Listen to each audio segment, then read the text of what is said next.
Hola, y en el día de hoy quiero conversar un poco sobre Edom y la guerra mundial. Hola Dios, y déjame decirte algo, no es mi plan hablar de todo esto, pero realmente tengo que hacerlo. Y la razón por la que tengo que hablar de esto es por ese segundo. Esdras, tienes que saber quién está en control, quién tiene el poder ahora mismo. Y cuando sepas quién está en control, amén, vas a saberlo. Lo que dice la Biblia, lo que dice el apócrifo, está bien. Y sabrás quiénes son estas personas. Sabrás que ellos son Edom. Lo sabrás porque eso es lo que dijo dos Esdras. Dijo que Agod, Esaú está bien, Esaú, él va a reinar al final. Pero después de eso, Jacob se va a encargar de eso. Jacob va a reinar a Agod después de ese tiempo. Así que debemos tenerlo en cuenta. Para Esaú es el fin del mundo. Y Jacob es el principio de ello, de lo que sigue. Y recuerdo bien una vez, aleluya, estaba criticando duramente a la iglesia católica y estaba predicando. Esa era la serie sobre Babilonia que yo estaba predicando. Y yo estaba entrando y simplemente abrí el capó de la iglesia católica y estuve revisando todo y hablando de todas las cosas. Son dueños. Y me llegó un mensaje, ¿de acuerdo? Me enviaron un mensaje, ya sabes, de parte de la iglesia católica, ¿de acuerdo? Y me dijeron, esto fue lo que me dijeron. Dijeron, nosotros no somos los que... Porque yo estaba siendo muy duro, tan duro que un día al salir de la iglesia, alguien se detuvo frente a ella para hablar conmigo sobre eso. Estaba siendo muy duro con la iglesia católica. ¿De acuerdo? Porque es una entidad poderosa, es una organización fuerte. Pero me llegó un mensaje diciéndome, pastor, sí, está bien, pero nosotros no somos los que, hay una organización aún más poderosa. Hay una entidad más fuerte, ¿de acuerdo? Oh, sí, y ellos son fuertes y también están en el Apocalipsis, pero hay una entidad más poderosa y esa entidad es Edom, el que presta el dinero. Recuerda, la mano que da siempre está por encima de la mano que recibe, ¿de acuerdo? Y puedo señalarte el momento en la historia en que eso cambió cuando la iglesia católica, ¿de acuerdo?, empezó a recibir dinero de Edom, de los banqueros, de las instituciones financieras. ¿De acuerdo? Y hemos estado hablando, aleluya, de las raíces de Roma. Y vimos que Edom era la raíz misma de la iglesia romana y probablemente sigue controlando la iglesia romana hasta el día de hoy. Así que hemos estado profundizando, amigos. Y la última vez estuvimos hablando de los edomitas y la Reserva Federal, si lo recuerdan. Y lo llevamos todo hasta la dinastía de la familia Rothschild. Y teníamos 3 puntos. Hablamos sobre los Rothschild, hablamos sobre la guerra y hablamos sobre su influencia en la guerra civil. Incluso analizamos el asesinato de Lincoln y establecimos la relación con los bancos. Y se me olvidó darte una de las citas más famosas de Lincoln la última vez. Y esto es lo que dijo Lincoln, incluso en medio de la guerra civil, en ese ambiente de guerra civil. Lincoln dice, tengo 2 grandes enemigos, el ejército del sur frente a mí y atención, las instituciones financieras a mis espaldas. Verán, la gente piensa que Lincoln solo estaba luchando contra el sur. Lincoln no estaba luchando solo contra el sur.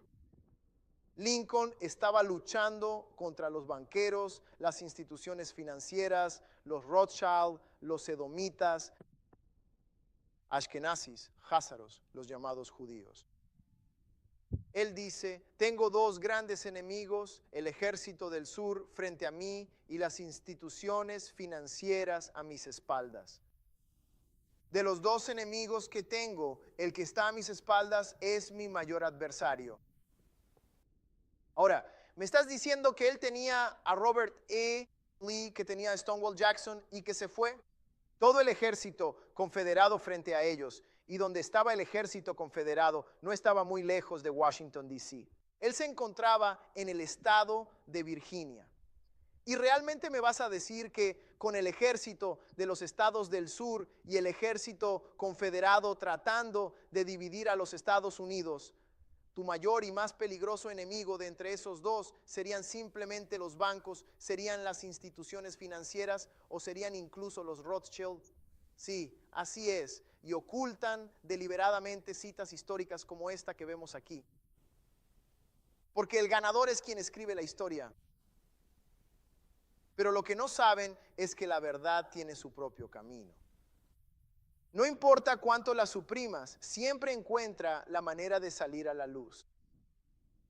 Es como si pones una acera de concreto sobre una bellota, tarde o temprano terminará por romper el concreto, cariño. ¿De acuerdo? Verás raíces de árboles destrozando los cimientos de las casas. Y así es la verdad.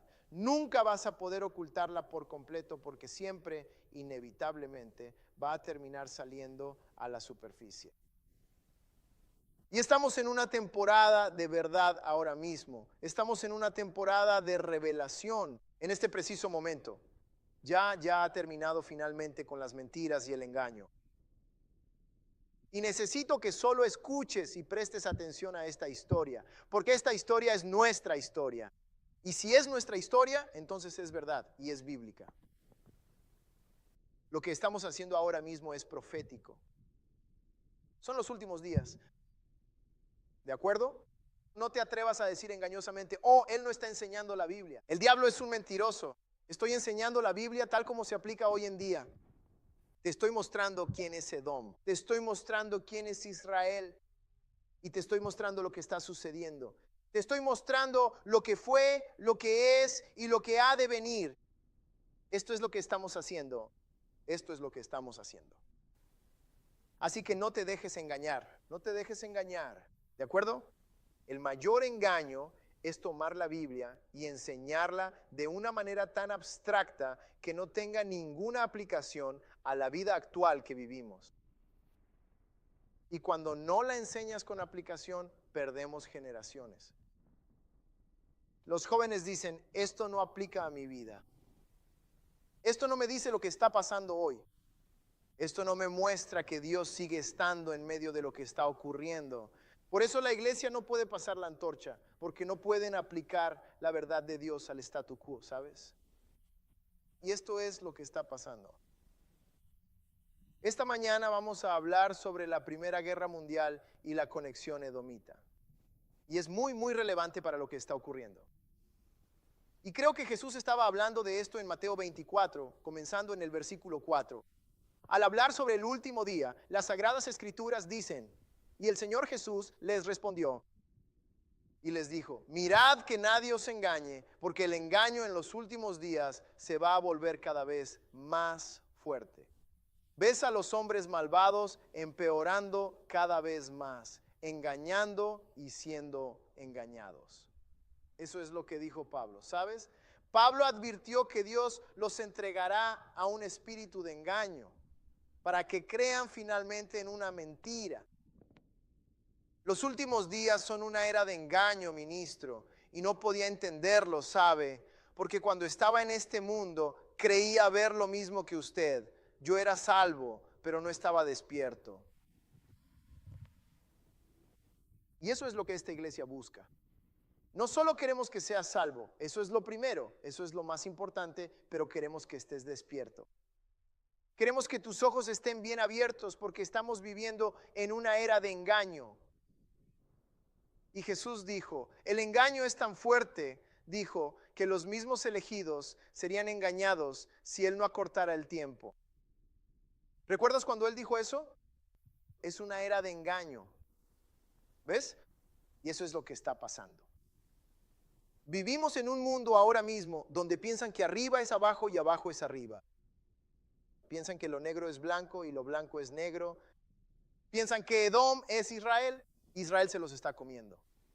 Lo han estropeado todo. Pero ese es el tipo de enemigo al que servimos. Ministro, verá, no le dan al enemigo el crédito que se merece. No saben qué clase de enemigo es. Pero la Biblia nos dice, no ignoren jamás las artimañas de Satanás. ¿Está bien? Satanás está vivo y coleando en esta tierra ahora mismo. En el Apocalipsis, él da 3 ayes. Él dijo, ay de la serpiente que ha sido arrojada a la tierra. Ay de los habitantes de la tierra. ¿Sabes? Ha sido arrojado y está causando estragos. ¿Por qué? Porque sabe que le queda poco tiempo. ¿Ves? Esos son los días en los que estamos viviendo ahora mismo. Así que Jesús dice, tengan cuidado de que nadie los engañe. Tienes que tener los ojos bien abiertos. Él dice en el versículo 5, porque muchos vendrán en mi nombre diciendo, yo soy el Cristo, y engañarán a muchos. ¿Ves? Y esa es la raíz del engaño. El engaño nunca va a poner a Yeshua en su lugar correcto. Siempre que Yeshua no esté en su lugar correcto, está siendo engañado. Cuando Él no es el único Salvador, cuando no es la propiciación por nuestros pecados, cuando no es el Hijo de Dios, cuando no es el que fue crucificado, sepultado, resucitado, ascendido a lo alto, sentado a la diestra del Padre, y el mismo Cristo que va a descender, ayudar a Dios y llevar el mundo a su conclusión. Cuando Él no es eso, estás en un lugar donde estás siendo engañado. Todo se trata de Yeshua. Todo realmente gira en torno a Yeshua. Por eso Yeshua diría, él dijo Malvo, su pregunta más importante a los discípulos es esta. ¿Quién decís que soy yo? ¿Quién dicen ellos que soy yo? Y lo estoy poniendo en un lenguaje cotidiano. ¿Sabes? ¿Quién dicen los hombres que soy yo? Es la pregunta más importante. Dicen algunos que es un profeta. Ya sabes, algunos dicen Elías, otros dicen Elías, ya ves, siempre sabrás si hay engaño por lo que digan. Yahshua Jesús es, y la más sencilla es esta, si afirman ser Yahshua. Coge tu Biblia y sal de ahí, está bien. Versículo 6, él dice, y oiréis de guerras y rumores de guerra. Mirad que no os turbéis. Porque es necesario que todo esto suceda, pero aún no es el fin. Porque una nación se levantará contra otra, y reino contra reino. Y habrá hambres, pestes y terremotos en diversos lugares, y todo esto será el principio de los dolores. Y donde estamos ahora mismo en la dispensación, nosotros en este lugar de guerras y pestilencias, guerras y enfermedades. Y nos está diciendo, en cierto sentido, que estas cosas no solo van a suceder, sino que van a suceder cada vez más. ¿Ves? Guerras. Él dice guerras y rumores de guerras. Y ahí es donde encajan los askenazíes, los Rothschild, los llamados judíos. Y les mostramos que los Rothschild descubrieron que la guerra era la mejor herramienta para endeudar a las naciones. La última vez les mostramos la fórmula. Ellos sabían que las naciones harían cualquier cosa para ganar una guerra, sacrificar a su gente, romper sus leyes, endeudarse. Ellos entendían eso. Y su objetivo principal es el dinero. Y como la guerra genera más dinero, pusieron al mundo en un rumbo de guerra perpetua. Me gustaría compartir una cita de una de las distinguidas damas de la dinastía R.A., dinastías Chao. Sus palabras fueron las siguientes: si mis propios hijos no quisieran guerras, no habría ninguna. Eso fue lo que ella dijo. Si mis hijos no quisieran la guerra, no habría ninguna. ¿Lo ves? Ella estaba diciendo la verdad. Porque fueron los muchachos Rothschild quienes impulsaban la guerra. La impulsaban. ¿Te fijas en eso? No solo en la guerra civil, sino que sucedió exactamente lo mismo en la Primera Guerra Mundial. Ahora voy a hablarles detalladamente sobre Benjamin Harrison Friedman. ¿Les parece bien? Y voy a mostrarte una foto de él aquí mismo, Benjamin Harrison Friedman. Vamos a conversar largo y tendido sobre él hoy y a extraer diversas referencias de algunas de sus charlas a God. ¿Quieren saber quién es Benjamin? Benjamín es un descendiente del pueblo edomita. Se trata de un judío askenazí, es uno de los llamados judíos. Nació el 4 de octubre de 1890 en la ciudad de Nueva York. Era un empresario millonario, como la mayoría de ellos. La mayoría de ellos son millonarios. Somos las únicas personas. Es un problema si uno de nosotros se hace rico. A ellos les encanta, ¿verdad? Así que era un empresario millonario. Pero él tenía información privilegiada sobre el sistema askenazí para conquistar el mundo. Brent, adelante, sí, eso es, justo aquí. El Friedman él negó que fueran el pueblo elegido. Él era uno de los askenazíes, pero salió y dijo, negó a principios de 1900 que ellos fueran el pueblo elegido de la Biblia. Sino que en cambio le dijo a todos que eran házaros. Házares, justo al este de Rusia. y dijo que Dios, que ellos estaban dirigiendo América desde principios de 1900. Friedman Agot fue muy influyente en el periodo del que estamos hablando, no solo por su dinero, sino también por sus conexiones. Estuvo vinculado a la campaña presidencial de 1912 de Woodrow Wilson. Fue asistente de Bernard Baruch. Si fuera usted tan amable de pasar ahora a la siguiente diapositiva, fue el autor que se encargó de escribir la obra que se titula La tiranía oculta. Como pueden ver, el mundo y la estrella, que él llamaba la estrella de Israel, y cuando lees tu Biblia, Israel nunca tuvo una estrella. Esa es la señal de los Rothschild y no es algo que debamos usar. Y muchos hermanos están usando eso. Oye Dios, esos dos triángulos, eso es Illuminati. Oye Dios, eso está en el billete de $1. Y hay dos triángulos, uno hacia arriba y otro hacia abajo. Y así es como ellos operan. Ellos operan a través del caos. Financian ambos bandos. Y ya sea que vayas hacia arriba o hacia abajo, ellos están justo en el medio. Ellos controlan todo. Así que, oye Dios, escucha bien, esa no es la señal de nuestra nación. ¿Estamos de acuerdo? ¿Me entiendes? ¿Lo ves? ¿La estrella? Esa no es la señal de nuestra nación. Así que ya sabes, necesitas quitarte eso de encima. Esos 6 puntos, ¿ves?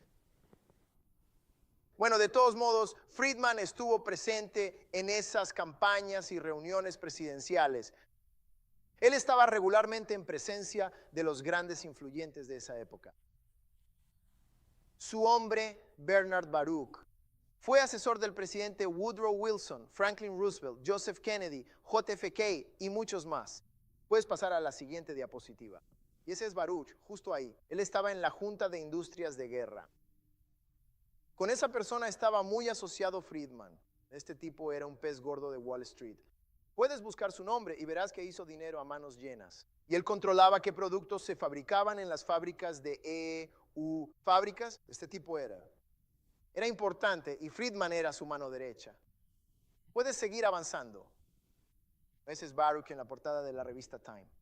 Y todas estas son personas reales de las que estamos hablando. Y este tipo es del que dicen que puso a Woodrow Wilson, uno de los que puso a Woodrow Wilson en el cargo. Y Friedman era su mano derecha. Friedman era el enlace. Así que Friedman sabía todo lo que pasaba por dentro. Y siendo él mismo un askenazí, un edomita, él tenía acceso a información que desconocíamos. Al escuchar sus discos o su voz en internet, él les dirá que no hay otra forma de enterarse de esto, excepto a través de mí y de la manera en que se la estoy entregando. Porque Edom no se vuelve contra Edom. Edom no es como la gente negra. ¿Está bien? Edom no comas Edom. ¿Sabes? ¿Está bien? ¿Sabes? Funcionan como uno solo. ¿Verás? Todavía no hemos aprendido esa disciplina. Siguiente diapositiva. Amén. Ese es Bernard Baruch de mayor. ¿Alguien reconoce quién es? Ese es Winston Churchill. Así de importantes eran estas personas. Friedman era su mano derecha. Se reunió con Woodrow Wilson. ¿Está bien? Sigue por aquí. Veamos esto. Bueno, puedes parar aquí mismo. Y así Friedman está dentro. Él está en el quién, en el círculo de los que saben. Muy bien, en el círculo de los que hay que conocer. Bien, Friedman comienza y nos habla sobre la Primera Guerra Mundial. Nos cuenta de qué se componía la guerra. Tenías a Italia, Alemania y el Imperio Otomano y Austria-Hungría de un lado. ¿Recuerdan el Imperio Otomano del que hablamos? Que a principios de 1900 ese era el Estado Islámico representado hoy por Turquía, que prácticamente gobernaba el mundo. Después de que los romanos más o menos se desmoronaron, esos son los otomanos, ¿de acuerdo? Y entonces está a punto de ocurrir la guerra mundial. Italia, Alemania, el Imperio Otomano. ¿Contra quién van ellos? Rusia, Francia y Gran Bretaña, ¿de acuerdo? Esos son los dos bandos. Ahora, los edomitas, como siempre, financiaron a ambos bandos, ¿de acuerdo? Pero proporcionaron un gran apoyo financiero a las naciones de Gran Bretaña y Francia. No financiaban tanto a Rusia porque odiaban a Rusia. Odiaban a Rusia. Pastor, ¿por qué odian a Rusia? ¿Recuerda nuestra lección de historia? El zar de Rusia ayudó a Abraham Lincoln durante la guerra civil cuando envió esos barcos para evitar que Inglaterra y Francia atacaran a Estados Unidos. Eso fue en la guerra civil. Así que Rusia está del lado de Gran Bretaña y Francia en este momento, y los askenazíes, edomitas, financiaron a Francia y Gran Bretaña, pero no le daban nada a Rusia. Odian a Rusia, ¿verdad? Sigamos adelante. Lo que necesitamos entender, puedes pasar a la siguiente diapositiva. En la Primera Guerra Mundial, Alemania está ganando. Alemania los está derrotando. ¿Por qué, pastor? Tecnología. Los alemanes inventaron un nuevo barco durante la Primera Guerra Mundial. Un nuevo tipo de barco. Un barco enorme que viajaba bajo el agua. Lo llamaron U-boat. ¿Nosotros cómo lo llamamos? Submarino. Imaginen que a inicios del siglo XX íbamos al agua a la antigua, con cañones, y los barcos se acercaban para dispararse. Pero ahora algo nos disparaba desde abajo del agua. Y no tenían toda la tecnología que tenemos ahora, Brian, con el radar y el sonar. No tenían nada de eso. Así que los U-boats eran algo nuevo, una nueva tecnología. Y la tecnología en la guerra casi siempre gana. Si tienes un arma nueva, una tecnología nueva, la vas a usar.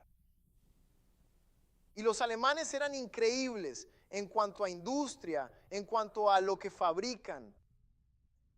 Incluso hoy en día, los relojes, los autos y los productos alemanes son realmente impresionantes. Precisión alemana. Bueno, ellos tenían U-boats.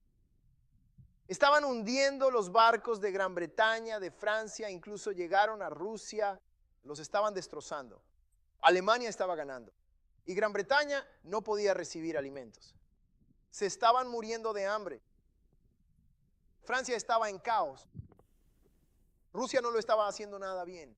Alemania está a punto de ganar la Primera Guerra Mundial. En 1916, puedes pasar a la siguiente diapositiva, Alemania propone la paz. Hasta la triple entente. Alemania dijo, cansados, ya vamos ganando. Vamos a hacer la paz. Vamos a dejar que todo vuelva a ser como antes. Alemania dice, vamos a hacer la paz. Esta es la oferta del siglo, cariño.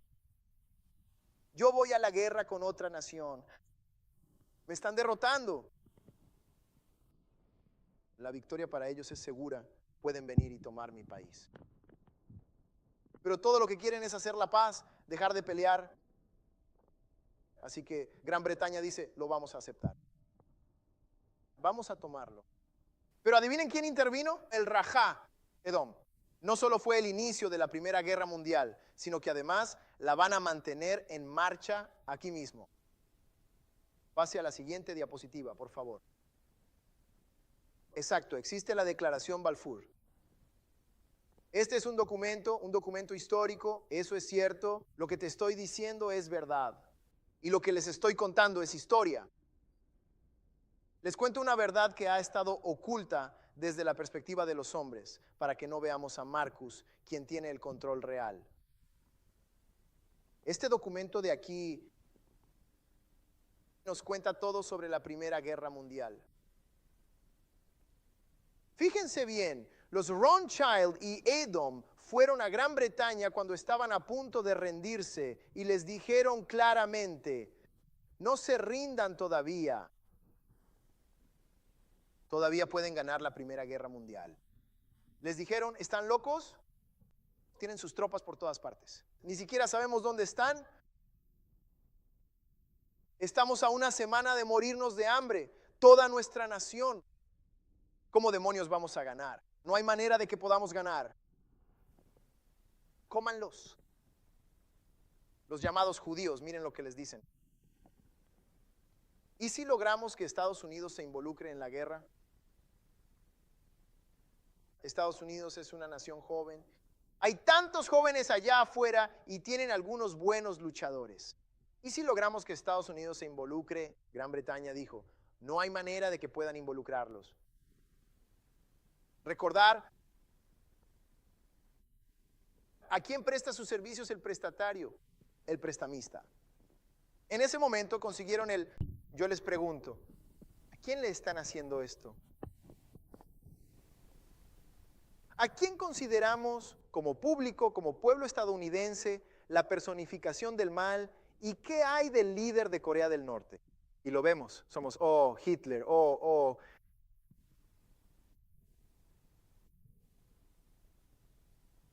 ¿En qué has estado creyendo? Propaganda.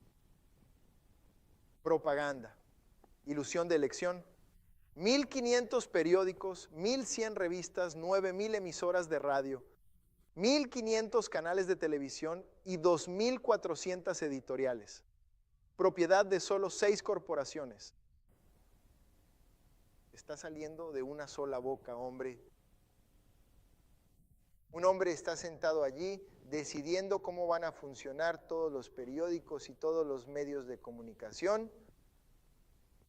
Y se reúnen en sus pequeñas reuniones secretas, ya sea en el Bilderberg o donde sea. Se juntan y deciden cómo van a llevar a cabo su visión. Y así operan. Así es exactamente como suelen funcionar, ¿ves? Está muy bien. Puedes seguir adelante. Pasa al siguiente. Sí. Mira lo fácil que es cambiar la verdad. Mira eso bien de cerca. ¿Ves ese círculo? Ese hombre está huyendo del peligro. Pero mira en el monitor de televisión justo ahí. Parece que él lo estuviera atacando.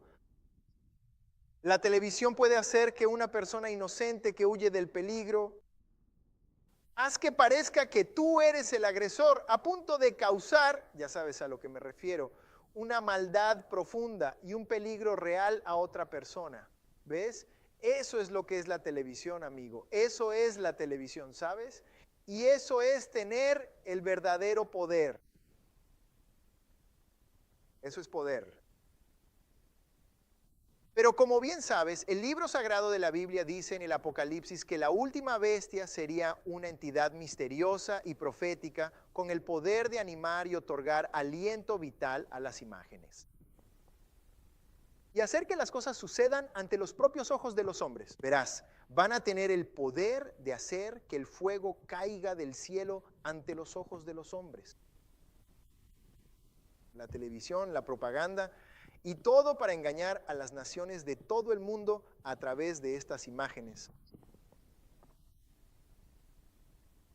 Desde siempre hemos escuchado que en los últimos días aparecería el anticristo y el falso profeta. ¿Ves? Este tipo de personas, por la manera exacta en que controlan los medios y el mensaje, son profetas. ¿Qué es exactamente un profeta? Un profeta es alguien que entrega un mensaje a una población para hacer que se muevan. Un verdadero profeta entrega un mensaje verdadero para mover al pueblo en una dirección hacia Dios. Pero un falso profeta entrega un mensaje engañoso para incitar y conducir a todo el pueblo hacia una dirección impía. Acabas de ser presentado al falso profeta de los últimos días, poniendo ante nuestros propios ojos un mensaje para alejarnos de las cosas de Dios, para llevarnos hacia el camino de la perversión sexual, para conducirnos a la infidelidad, para llevarnos, por así decirlo, hacia el ateísmo, para llevarnos a creer en la evolución, en teorías del Big Bang, para llevarnos a todo lo que no es Dios, el falso profeta. Cuando los verdaderos profetas nos acercan a Dios, el que tenga oídos para oír, que oiga lo que el Espíritu te está diciendo en estos últimos días. Usted dirá, pastor, ¿deberíamos volvernos apostólicos y no ver televisión? No estoy diciendo eso. Pero cuando lo veas, debes tener muy presente en tu mente que esto no debe controlar tu vida, tus propias opiniones personales, tus valores fundamentales, a quién aprecias o a quién detestas. Uno espera escuchar la palabra de Dios, no a la cadena Fox, ni a la cadena CNN, ni a MSNBC. ¿Qué dice el Señor? Y ni el mismísimo Lord Rachel, ni Ashkenazi, ni tampoco el reino de Edom Porque la realidad es que no te van a mostrar la verdad, te van a mostrar una mentira. Vamos, bríndenles ahora un poco de su gloria. Amén. Lo estamos exponiendo, lo estamos exponiendo, lo estamos exponiendo. Hola Dios. Sí, mira, otro país acaba de venirme a la mente. ¿Qué opinas de Irán esta mañana? ¿Qué opinas de Irán esta mañana? Estás pensando que estos países son unos canallas. Estás pensando, oh, están a punto de construir un arma nuclear. El mismo truco. Están llenos de guerra. Lo único que realmente quieren es ir a la guerra. Hombre, Irán. Hombre, ese es uno de los países más pacíficos de todo el planeta, de la Tierra. La última guerra fue en 1980. No puedes decir lo mismo de Estados Unidos. Esto sucedió en los años 80, cuando se enfrentaron contra Irak, su vecino, por unas situaciones de perforación que estaban ocurriendo y algunos asuntos de propiedad.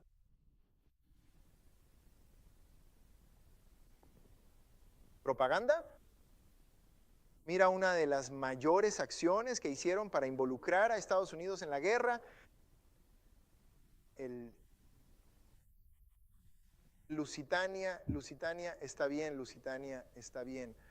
Mira, solo estoy intentando enseñarte un poco de historia real,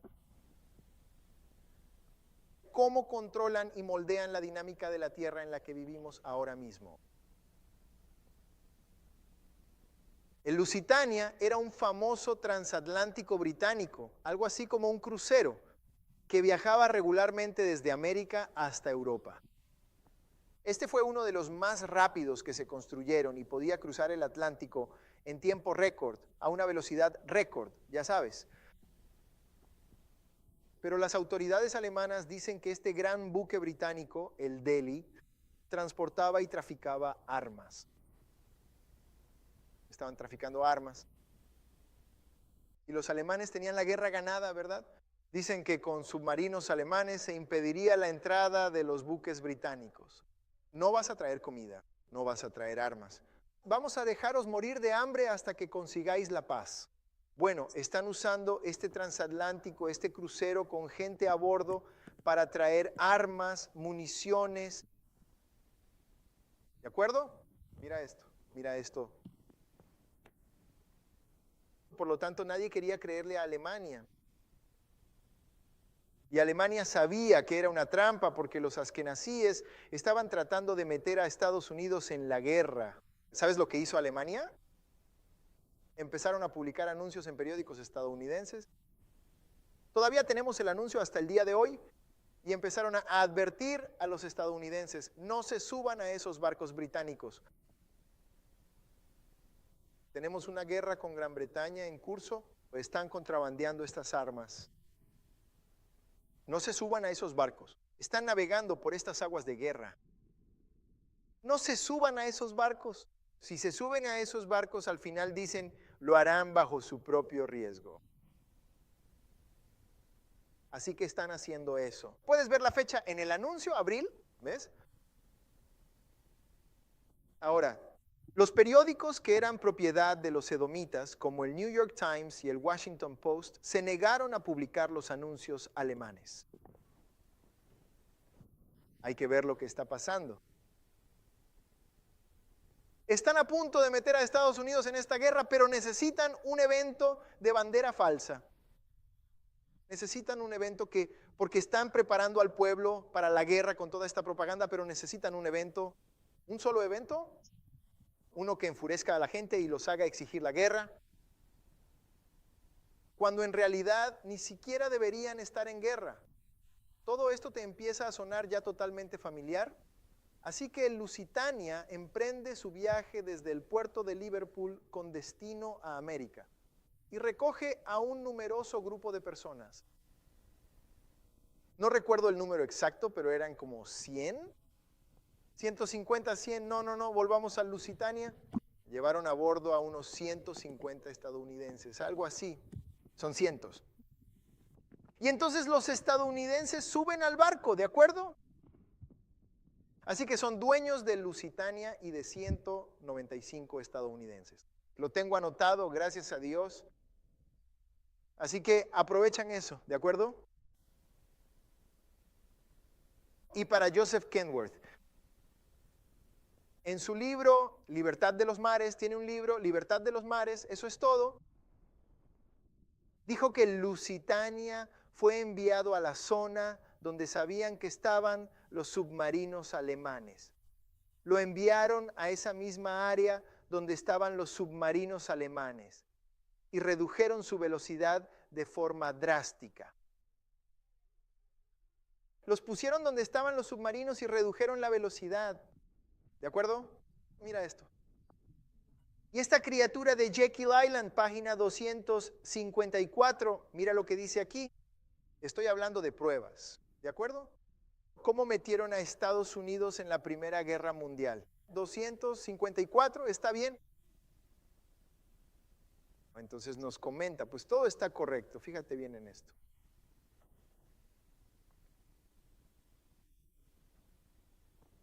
Pusieron estadounidenses a bordo de ese barco. Están pasando por el territorio de los submarinos. Y este barco de carga se encuentra totalmente cargado de balas y municiones. Usted seguramente se dirá, pastor, ¿cómo sabe eso? Corría el año 2008, un equipo de buzos profesionales se sumergió para explorar el Lusitania. Tengo una foto de él bajo el agua porque es un sitio histórico de restos arqueológicos. Y esto es lo que dice el libro La criatura de Jekyll Island. Los buzos revelaron un oscuro secreto sobre la carga que llevaba el Lusitania en su último viaje en mayo de 1915. La munición que encontraron en la bodega sugiere que los alemanes tenían razón todo el tiempo al afirmar que el barco transportaba materiales de guerra y era un objetivo militar legítimo. El equipo de buceo estima que encontraron alrededor de 4 millones de cartuchos estadounidenses. Balas Remington 303 fabricadas en la bodega del Lusitania a una profundidad de unos 300 pies. Verá, la verdad siempre sale a la luz. Los alemanes dicen, no podemos dejar que este barco siga yendo y viniendo. Está manteniendo balas en las armas de los británicos que están matando a nuestros muchachos. Tenemos que detener esto. Lo que hicieron los británicos fue poner ciudadanos inocentes en este barco, con estadounidenses en este barco, y lo hicieron pasar por el área donde estaban los submarinos U-Boat. Pero ¿qué crees que pasó? ¿No es así? Hombre, los alemanes lo atacaron. Los U-Boats lo atacaron. Le dieron con un torpedo. ¡Pum! ¿De acuerdo? Pero justo después de que le dieron con el torpedo, ¡pum!, se produjo una segunda y potente explosión de forma totalmente inesperada. Bueno, ¿qué es lo que pasa, sabes? Si golpeas algo que está completamente cargado de municiones y balas. ¿Qué pasa? ¿Sabes a lo que me refiero? Una gran explosión. El barco se hundió en como 11 minutos, súper rápido. Mató a miles a bordo y los estadounidenses también murieron, ¿de acuerdo? Después de que ese barco se hundió y mató a esos estadounidenses, no se mencionó nada sobre las balas que había a bordo.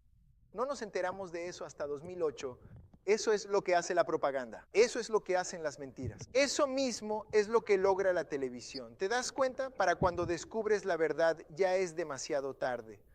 Su misión ya se ha cumplido. Nos han estado mintiendo, Brian. Nos mintieron, ministros. Marcus, nos están mintiendo. ¿Ves? Ese barco se hundió. ¿Y qué crees que hizo Estados Unidos? Y todo ese ambiente de propaganda hablando de los malvados alemanes que se comen a los bebés y ahora ya mataron. Pusieron las fotos de las personas. Mira los estadounidenses que murieron en eso. Estados Unidos dijo, vamos, vamos. ¿Ves? Y Estados Unidos entró en la Primera Guerra Mundial y entraron, amigos. Mira eso. Ahora, ellos no publicaron la advertencia alemana de no subir a esos barcos británicos. Pero sí se apresuraron a publicar cuando el submarino alemán atacó al Lusitania. El New York Times hablando sobre los edomitas. ¿Ves? Un periodo de 1260 días, todo se hunde totalmente en unos 15 minutos. Washington cree que se avecina una grave crisis. Vamos, dame el siguiente justo aquí. Mira eso. El Lusitania torpedeado por pirata alemán. ¿Ves cómo hacen eso? ¿Ves cómo lo hacen ellos? Mira, en la Facultad de Derecho nos enseñaron que las palabras que dices son muy importantes, porque la gente presta mucha atención a las palabras. Y cuando estás defendiendo un caso o tratando de persuadir a alguien, las palabras tienen un gran poder. ¿Entiendes lo que digo? Así que cuando hacíamos el examen de abogacía y nos preparábamos para el examen penal y la barra, es la forma en que escribes. ¿Ves que un fiscal va a hablar de un acusado de manera diferente? Luego un abogado defensor va a hablar de un acusado. ¿Ves?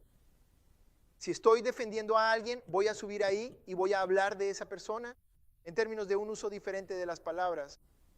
¿Sabes? Voy a subir ahí y voy a decir Marcus Hart. Y voy a hablar, ya sabes, de adoración. Voy a hablar de esto y aquello. Para cuando el fiscal te tenga, ni siquiera va a mencionar tu nombre. Van a decir el agresor, van a decir el acusado. Estas palabras te despersonalizan. Y las palabras no solo te despersonalizan, sino que incluso pueden presentarte de manera negativa. Bueno, ¿qué sugiere la palabra pirata?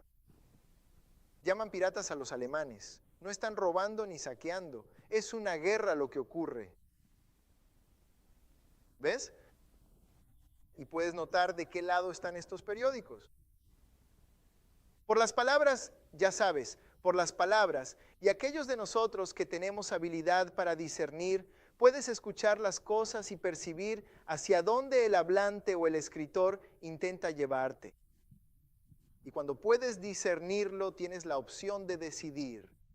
¿Me están llevando hacia la verdad o me están llevando hacia la mentira? Y es justamente para eso que te dan el discernimiento. Puedes llegar a notar cuando algo es una mentira, cuando algo no viene de Dios. ¿Sabes? Hermoso don, muéstrame la siguiente imagen. ¿Ves? Oh Dios. Pastor, ¿qué está haciendo? Solo quiero mostrártelo. ¿No pensaste que cuando hablábamos de Lusitania, eso no te trajo a la mente otros eventos? Sobre eventos que ocurren y hacen que Estados Unidos haga cosas. Bueno, pastor, ¿qué pasó después del 11 de septiembre? Estados Unidos fue, ¿a dónde fuimos? Fuimos a Irak, fuimos a Afganistán. Fuimos por toda esa parte del mundo que no tiene bancos centrales y nos encargamos del asunto. Y digo nosotros, pero no me refiero a mí. Y tampoco a los hebreos, aunque estuvimos ahí. No deberíamos haberlo estado, ¿sabes? Vamos a la guerra por esta gente y no recibimos nada a cambio. Verás, si tuviéramos un líder, no dejaríamos que nuestra gente fuera a la guerra. ¿A dónde ir a pelear? ¿Luchar dónde? ¿Por qué? ¿Y qué ganamos nosotros con esto? ¿Vamos a volver a casa y que nos pongan una rodilla en el cuello? Nah. Tenemos que empezar a hacer como los Rothschild. Danos Atlanta, entonces vamos a pensar en ir a algún sitio. Danos Georgia. ¿Sabes? Danos Israel. Entonces vamos a pensar en ir a hacer algo contigo. Y más vale que la causa sea justa. ¿Verás? Pero no estamos haciendo ninguna exigencia. No estamos pidiendo nada. En fin, operación de falsa bandera. Hombre, estábamos en la Universidad del Sur, mi esposa y yo, cuando ocurrieron los atentados del 11 de septiembre. Yo estaba en la Facultad de Derecho, ella estaba en la licenciatura de Psicología. Así que ella estaba haciendo lo suyo en la licenciatura, estábamos en clase, los dos en clase, y nos llega la noticia. Hombre, las torres cayeron y las clases se detuvieron. Todos los de Derecho estábamos en la sala común mirando. Algunos lloraban y otros no sabían ni qué hacer. ¿Sabes? Y Southern es un poco alborotada, así que algunos lloraban y otros aplaudían, y entonces había todo tipo de cosas pasando, ¿de acuerdo?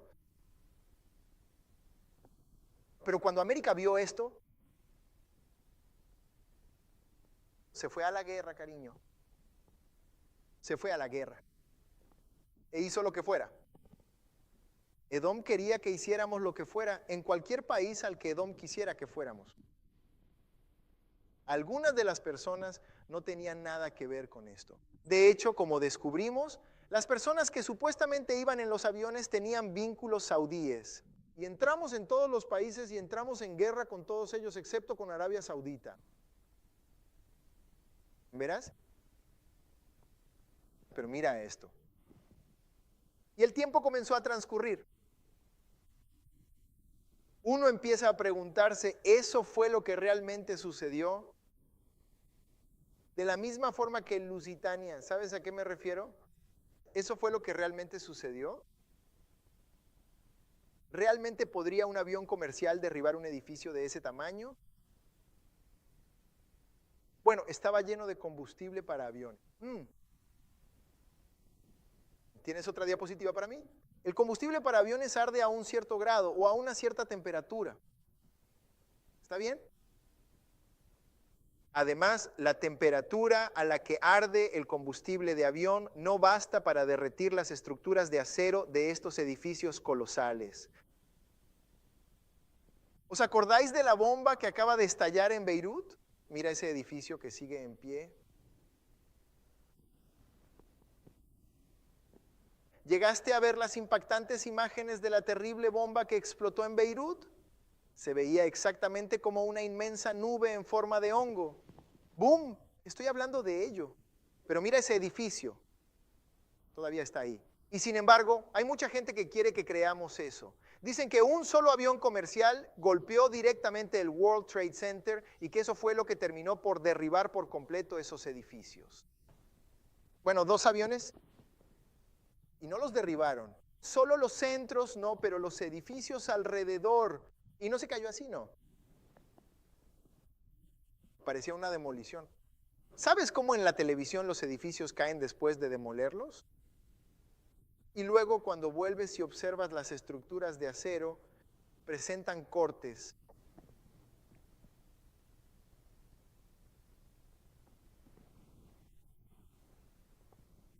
Solo digo, no es que ya sabes, porque cuando Michael Moore sacó su película sobre eso, yo pensé, no, Mike, estás exagerando, hermano. Ellos nunca harían algo así. Pero no sabía sobre el Setanian como deberías haber sabido. Y lo cierto es que yo no tenía ni idea sobre todas las otras cosas que no estoy mencionando ahora mismo, que son básicamente eventos de bandera falsa diseñadas para hacer que una nación entera se mueva por pura propaganda. Te sugiero que vayas y busques a la mujer que está grabando en video el World Trade Center. Y en el estacionamiento de su apartamento ve una camioneta con los edomitas allí dentro. Su servicio secreto, el Mossad, ellos graban el momento exacto de la caída de las torres y empiezan a celebrar. Los atrapan, los arrestan, pero el inmenso y gran poder, el poder los lleva de regreso a casa. Ve a ver la entrevista en el programa de entrevistas donde estos chicos hablan y lo van a admitir. Dicen que estaban allí para ver cómo caía. ¿Cómo sabías que iba a caer? Es una bandera falsa y nadie dice nada al respecto. Brian, nadie habla de eso. Yo la verdad no lo creía, pero al final no. La evidencia, hermano. Ve y revisa los informes de los edomitas que trabajaban en ese edificio y cuántos de ellos no se presentaron a trabajar esa mañana. Hermano, ustedes no quieren saber la verdad. Bandera falsa, hermano. Necesito un banco en Irak, hermano. Necesito un banco en Afganistán. Necesito controlar estas semillas de amapola. Esta heroína, este mercado negro, necesito controlar. Los talibanes están causando problemas aquí. Están deteniendo nuestro mercado negro, nuestro dinero de la droga. Ellos tomaron el control de Afganistán y están quemando las semillas de amapola.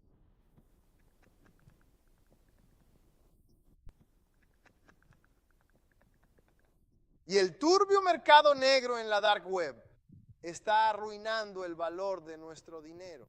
Te necesito en Irak y Afganistán. Ve y lee los informes de Estados Unidos. Soldados que no protegen aldeas, Brent, sino que hacen guardia junto a los campos de opio para evitar que los talibanes los quemen. Escucha los testimonios de soldados que se desilusionaron de su país tras la misión de proteger sus propios campos de opio. Pero eso nunca lo aprenderás en la escuela. Eso nunca lo aprenderás en la escuela. Verás, falsa bandera. Falsa bandera. Pero la realidad es que la verdad siempre sale a la luz. La verdad siempre sale a la luz. Tenía una foto, pasa a la siguiente diapositiva, tenía una foto del canciller italiano, el actual ministro de Asuntos Exteriores italiano. Lo hizo público y comentó que era algo muy propio de los Estados Unidos. Y hay muchísima gente que cree que fue algo muy típico de Estados Unidos.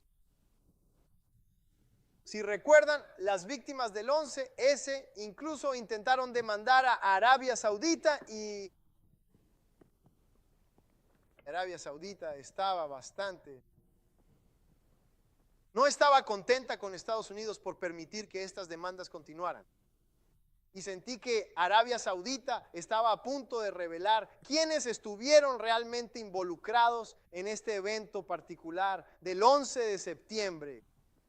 ¿Sabes? Así que hablemos un poco de esto. ¿Ves? Así que volviendo al Lusitania, amigos, y simplemente voy directo. Y en la página 254, 250, veamos, 256. El secretario de Estado, William Jennings Bryan, él renunció cuando ocurrió lo del Lusitania. William Jennings Bryan renunció a ser secretario de Estado con Woodrow Wilson.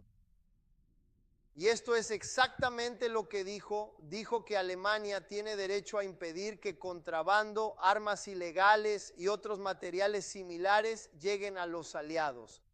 Y cualquier barco que transporta contrabando no debería confiar en los pasajeros para protegerse de un ataque. Sería como poner mujeres y niños delante de un ejército. No pongan mujeres y niños en este barco. No eres diferente de los terroristas que retratas, que ponen mujeres y niños delante de ellos. Él dijo, eso es lo que ustedes estaban haciendo. ¿Ves? Ya estamos terminando. Déjame, ya estamos terminando. Solo te estoy trayendo la historia, hermano, para mostrarte quién manda, para mostrarte que ellos querían esta guerra, para mostrarte que ellos metieron a Estados Unidos en esta guerra.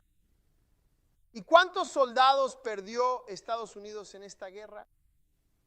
Creo que vimos una pequeña imagen de eso. Perdimos 116,516 vidas. ¿Por qué? Para que los Rothschild pudieran tener Palestina, una tierra que no les pertenece.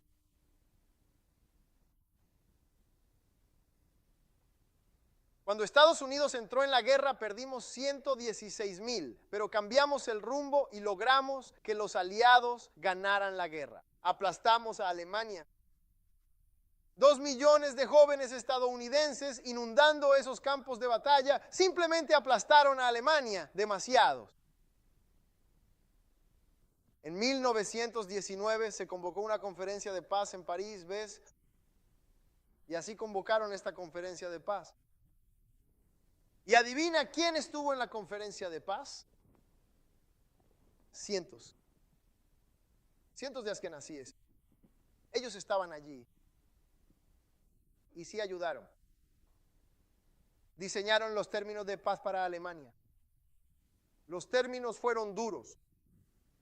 Tuvieron que pagar reparaciones.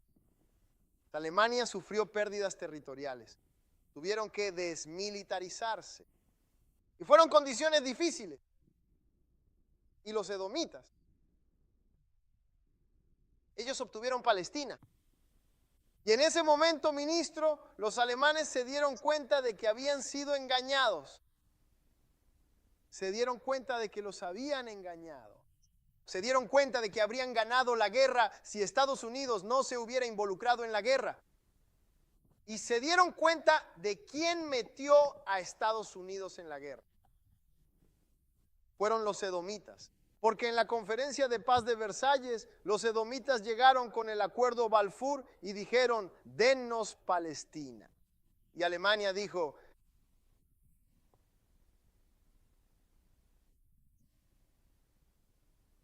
ustedes viven en Alemania, hemos sido buenos con ustedes.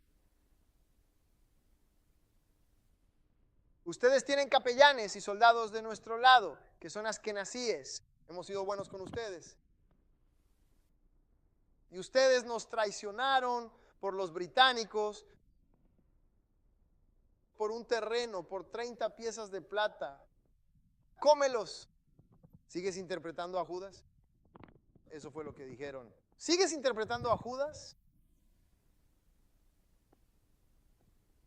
Alemania, miren los muchachos, dijo Alemania. Ah, no. Ya no vamos a ser buenos con ustedes. Y así comenzó una relación negativa entre Edom y Alemania. No es que Alemania haya empezado, sino que Edom lo hizo. Ocurrió después de la Primera Guerra Mundial. Y Alemania no reaccionó con violencia. Pero Alemania dijo que no haría negocios con Edom, con los askenazíes. Así que las tiendas y negocios askenazíes que estaban en Alemania, y les iba bien porque poseían mucho en Alemania, igual que en Estados Unidos. Ellos eran dueños de los periódicos, hicieron mucho en Alemania. Pero los alemanes vieron lo que hicieron y dijeron, hombre, económicamente no lo vamos a permitir. Estamos boicoteando. Israel, el llamado judío. Y entonces Edom se reunió en una conferencia propia en 1933. Se reunieron en Ámsterdam. Fue una conferencia mundial de los edomitas. ¿Por qué nosotros no podemos tener una conferencia mundial? ¿Por qué no podemos reunir a todos los hebreos de Brasil, Europa y América? ¿Por qué no podemos unirnos y desarrollar una plataforma para nosotros? ¿Sabes? Bueno, ellos se reunieron en 1933 y esto es lo que hacen primero. Finalmente ellos le declaran la guerra a Alemania. Míralo, aquí está la prueba. Judea declara la guerra a Alemania. Los judíos de todo el mundo se unen en acción. Y dicen, ¿no quieren hacer negocios con nosotros en Alemania? No vamos a hacer negocios con Alemania en todo el mundo. Alemania, no sabes con quién estás jugando. Es nuestra temporada, dicen. Así que boicotean los productos alemanes. Y tienes que entender, ellos no solo controlan a su gente, también controlan a otras personas. Veamos la siguiente diapositiva. Comenzaron a hacer una campaña. Mira lo que dicen. Por el bien de la humanidad, boicotea la industria alemana. Mira esa estrella allá arriba. Mira eso. Mira eso. ¿No es algo? ¿No compres productos alemanes? Mira eso. ¿Ve? Declaran la guerra a Alemania. Ahora mismo todo esto está conduciendo finalmente hacia algo mucho más serio. Por fin deciden declarar formalmente la guerra contra el país de Alemania. Y en el año de 1938, si somos tan amables de pasar ahora a la siguiente diapositiva, este joven de origen askenazí y edomita, en realidad abre fuego contra la vida de un diplomático alemán en la ciudad de París, ubicada en Francia. Y los alemanes realmente se molestan muchísimo por eso. Es entonces cuando estallan peleas callejeras. Es entonces cuando empiezan a romper los escaparates en Alemania.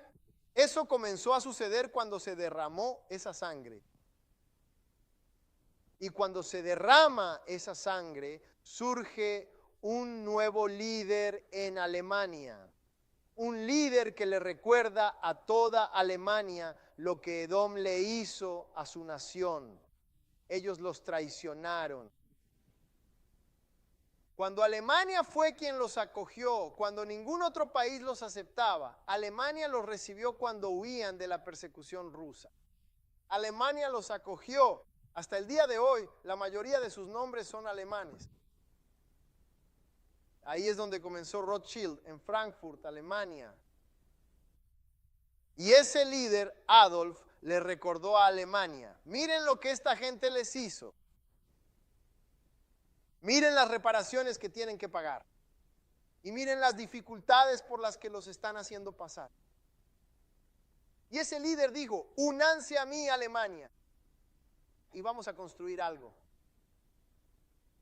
Eso fue lo que dio origen al líder de Alemania que conocemos como Adolf Hitler.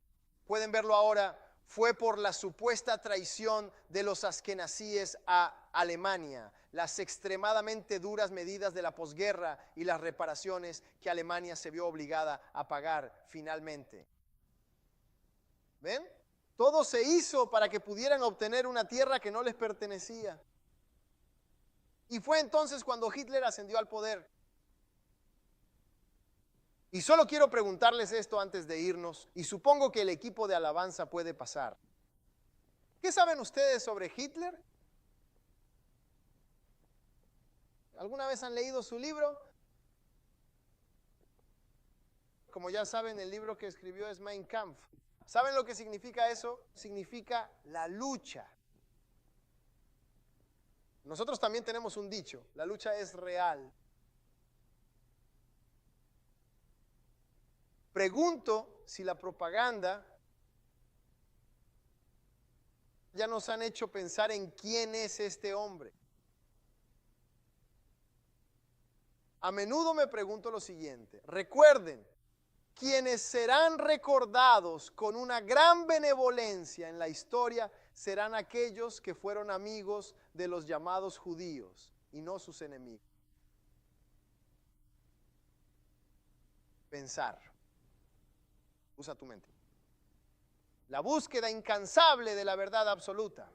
No permitas jamás que nadie te diga lo que realmente es. Escucha a Dios. Ten presente que el vencedor siempre escribirá la historia. ¿Está bien? Investiga. Estudia. Aprendí a ver ambos lados y no oír solo una versión. Lo aprendí de forma simple en todo, hasta en consejería matrimonial. Al aconsejar parejas, la esposa venía y decía: él no sirve para nada, que esto y lo otro de él. Y vaya, te encuentras creyéndole a una persona y llegas a esa consejería enojado con ese hombre. Y ese hombre no hizo ni la mitad de lo que ella dijo. Siempre hay dos lados en la historia. Incluso en la iglesia. ¿Ves? Siempre hay dos lados.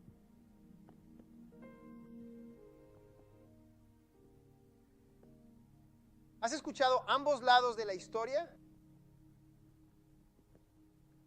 ¿O solo estás escuchando uno?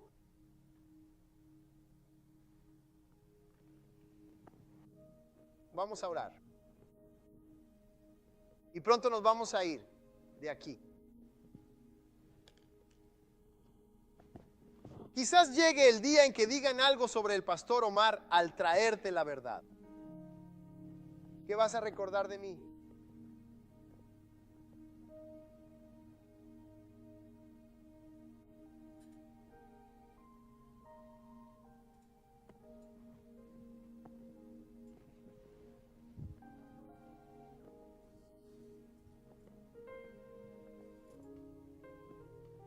Es hora de poner en práctica el sermón. Mira más allá de la apariencia de las cosas. Observa las intenciones. ¿Por qué quieren que yo crea esto? Mira esto. Qué regalo tan realmente hermoso. Es un regalo muy especial y hermoso. Vamos a regresar el próximo domingo y vamos a hablar un poco más. Creo que el próximo domingo vamos a profundizar más. Y escuchen, vamos a entrarle, hermanos. Vamos a entrarle y vamos a meternos de lleno. Y mi esperanza es llevarlos hasta el día de hoy y mostrarles hacia dónde va todo esto. Y luego vamos a terminar ahí. Quizás después podamos volver a algunas cosas más tradicionales, ya saben. Pero esta es nuestra historia. Esta es nuestra historia. Esta es la constante lucha entre el bien y el mal en la tierra. Y detrás de estos grupos de personas están Edom y nosotros, Israel. Y detrás de los grupos de personas está Dios. Y está el enemigo. Porque recuerden, no luchamos contra carne y sangre, sino contra principados, potestades, gobernadores y dominios. Pero detrás de cada dominio físico también hay un dominio espiritual. Daniel habla del príncipe de Persia. Daniel habla del ángel del pueblo de Dios, Miguel. Siempre hay algo espiritual tras lo natural. Sepan que la línea ha sido trazada. ¿De qué lado estás, John?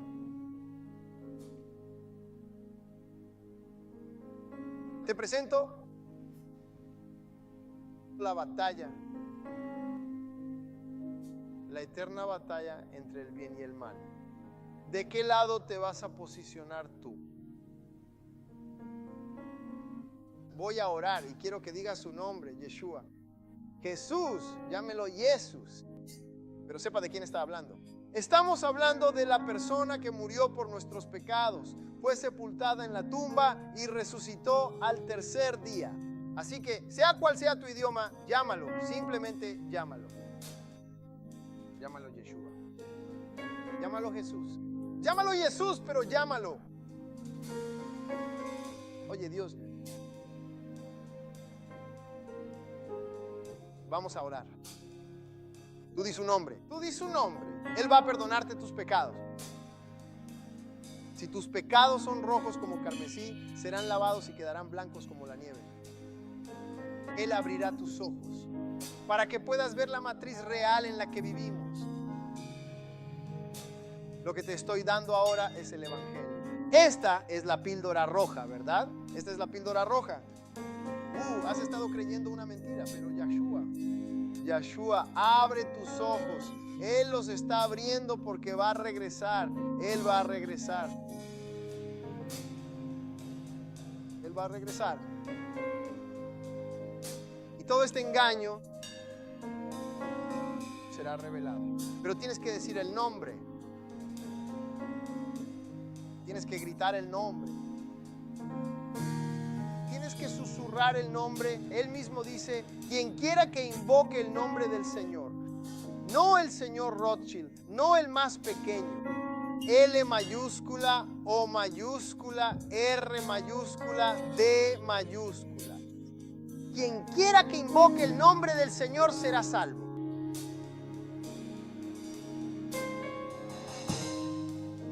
Así que ora conmigo ahora. La única manera en que vas a sobrevivir este tiempo que viene. Ora conmigo ahora.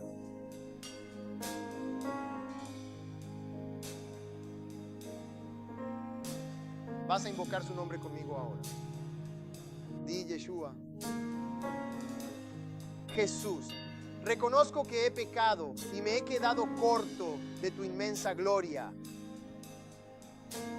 Ahora, Señor, reconozco mi gran falta y te pido sinceramente que perdones todos mis pecados. Yo creo firmemente en tu misericordia, que moriste en la cruz. Fuiste sepultado con humildad en la tumba y al llegar el tercer día resucitaste de entre los muertos.